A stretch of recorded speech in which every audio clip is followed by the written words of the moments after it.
રામ, હું છું વિશાલ સોલંકી, હિન્દુ યુવા સંગઠન તાલુકા પ્રમુખ કેશોદ। અષાઢી બીજ નિમિત્તે હિન્દુ યુવા સંગઠન અને હિન્દુ યુવા વાહિની દ્વારા એક ભવ્યથી ભવ્ય ભગવાન જગન્નાથજીની રથયાત્રાનું આયોજન કરેલું છે। તેમની પૂર્વ સંધ્યાએ આજે ભગવાનના મામેરાનું આયોજન છે। આ મામેરાનો લાભ ઉમિયાનગરના મહિલા મંડળના બહેનો દ્વારા આજે મામેરું કરવામાં આવ્યું છે અને આ મામેરાની અંદર ભવ્ય અને વધારેમાં વધારે લોકો જોડાયા છે। તો આવી જ રીતે દર વર્ષે આપણે ભવ્યથી ભવ્ય ભગવાનની મહિમા સાથે રથયાત્રાનું આયોજન કરીએ છીએ। તો તમામ ભાઈઓ તથા બહેનો હિન્દુ સમાજ સાથ અને સહકાર આપે એવી વિનંતી છે। આવતીકાલે સવારે ભગવાન નગર ચર્ચાએ નીકળવાના છે, એટલે સવારે 9 વાગે ભગવાન નગર ચર્ચા નીકળવાના છે। તો આ નગર દર્શનનો પણ આપ સર્વ કેશોદવાસીઓ લાભ લે એવી પણ અમે વિનંતી કરીએ છીએ।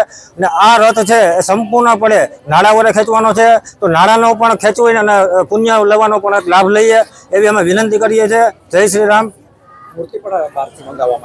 આ મૂર્તિ છે એ આપણે જગન્નાથપુરથી મંગાવવામાં આવેલી છે ભગવાનની, જ્યાં પૂજામાં જે મૂર્તિ છે એ જ મૂર્તિ આપણે જગન્નાથપુરથી કેશોદમાંથી મંગાવવામાં આવેલી છે।